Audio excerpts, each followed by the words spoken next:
So I've made many videos about earphones, but I've never done a proper roundup. Well, today we're gonna change that by looking at 4 favorite earphones that you can buy for $99 US, and we're gonna do that in 3 minutes set to the William Tell overture.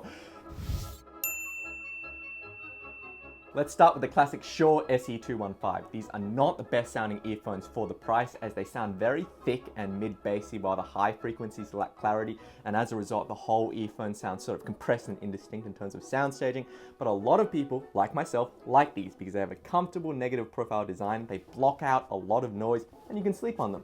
This is the safe backup earphone that I usually take traveling. Next is the Audio-Technica E40. This is sort of the opposite of the SE215 in that they sound fantastic for the price with very solid bass slam and an aggressive clarity in the mids that make vocals sound very clear and instruments like guitars wonderfully crunchy. For me, the E40 has the most enjoyable bass punch out of all of these earphones, but keep in mind that the forward mids mean that it can sound a little abrasive with some tracks. The E40 is exceptionally well built at this price point, but it's also really chunky, and in particular the thick nozzle makes it a little uncomfortable. So if it weren't for these physical drawbacks, these would be the champions of this roundup. Now, out of the left field or the mainstream, depending on where you're coming from, is the Bose SoundSport. Now, let me be clear. The Bose SoundSport is an open earbud design and offers zero noise isolation. It also doesn't sound fantastic, though I think it actually sounds better balanced than the Shure SE215.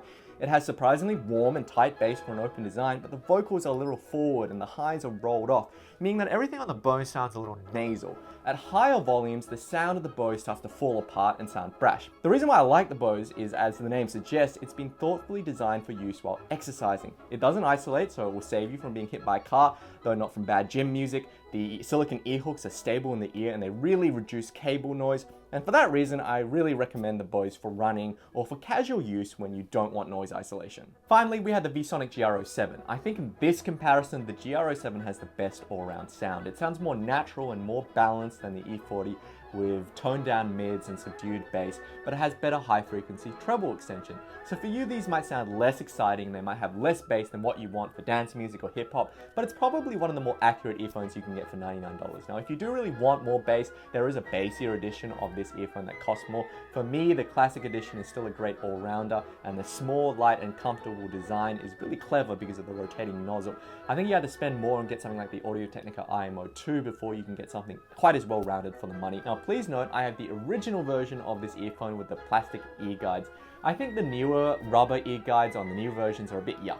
Whew. So that's it for this video roundup, but I've got some additional notes in the description of this video. Let me know what you think and leave a comment if you have any questions. Thanks to all of my subscribers and my supporters on Patreon who made this video possible, and happy listening.